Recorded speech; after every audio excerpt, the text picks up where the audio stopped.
I had seen an interview that you did that talked about the script having fangs. Yes. And I was curious, what does that mean? What Well, gives a script fangs? it meant that it hooked me from the first read, and then it was one that I couldn't let go of, or it wouldn't let go of me. It meant that it was always on top of my desk to say, all right, well, after I'm done this film, maybe I can do this one. Let's try and do this one. And I tried to a few times. Yeah. And it never could become realistic. The financing was never there. Good ideas were there. Yeah, we could get it, but it never really happened. And in trying to get it made, something would come up that I wanted to do, and I go do that. And then bring this one back up again after that. Well, finally what happened is I started working, and I just dared to say, you know what, let's do it next fall. Let's just put that stake in the sand and say, let's make it. Find the director. Let's get serious about this. Let's make it priority number one. Found myself, people around me helped me. We hunkered down, said, this is real, we're gonna do it. People said, well, it's not really real. And we're like, yes, it is, we're doing it. Found Jean-Marc. Jean-Marc came on. Slowly, as you get more people assembled and attached to it, the financing world starts to go, well, it's looking more real. We see what they're talking about more. And then there came a point where even when we didn't have as much money as we thought we needed, or as many days, we still said we're gonna make it. And the rest of the financing finally then kind of was like, well, they're gonna go do it. So let's finish and give them the money to do it. It's great that you got this made. I know that it was a struggle. What do you know, Ron went through a lot through the course of his life, and what do you hope that audiences take away from him and your portrayal of him?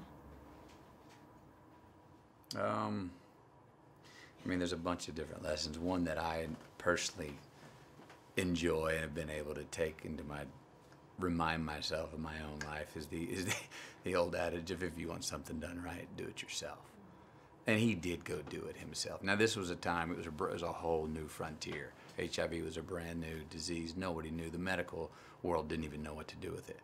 And he didn't sit back and receive and go, okay, I'll take the status quo. He said, no. There's a better way here. And yeah, he broke the law. Yeah, he danced around the law. Yeah, he smuggled it back in. Yeah, he dealt it and made money and started living the high life with it and enjoyed parts of that high life. He needed that opposition to sort of emerge and to find an identity. And he did it, sad to say, but it took getting HIV for him to do that. You know, it's nice it'd be nice if humanly we don't have to have those kind of stakes up against us to really come forth, but we kind of do. It doesn't always have to be life or death, but we need, conflict does a lot, opposition does a lot. And the other thing is, it's not everyone's favorite or what they call most healthy emotion, but the emotion that'll get more stuff done than any is rage. And he had a lot of rage. So what can opposition, conflict, and rage do? It can do some good things. Yeah. Well, last question, just because we're ArcLight Cinemas and we always love to know this. What do you love most about going to the movies? Seeing a good one.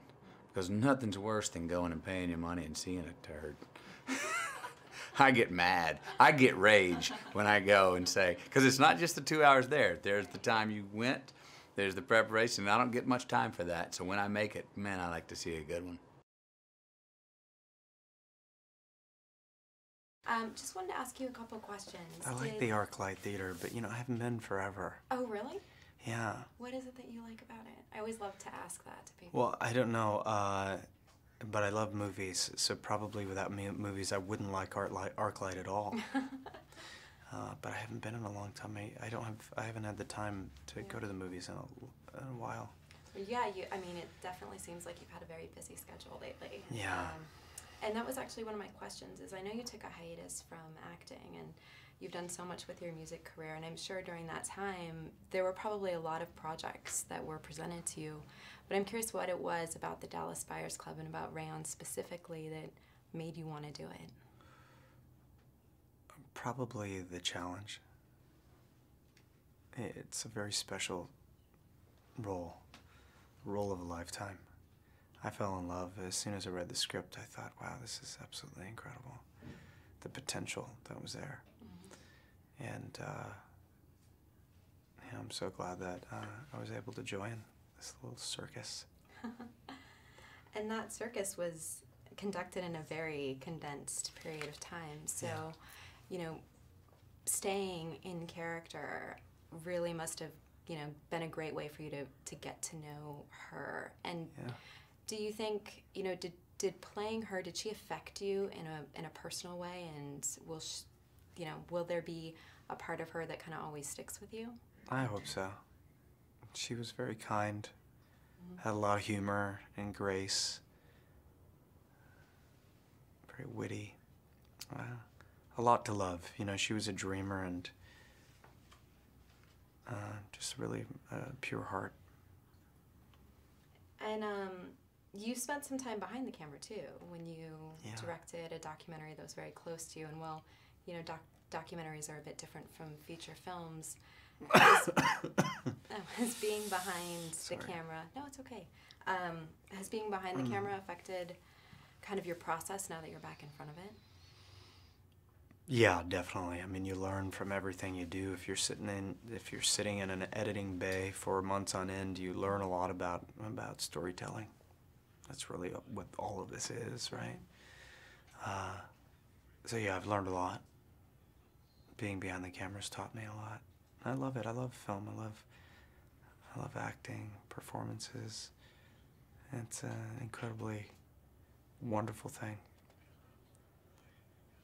Well, thank you. I know they were Thank you. wrapping. Yeah, thanks so much.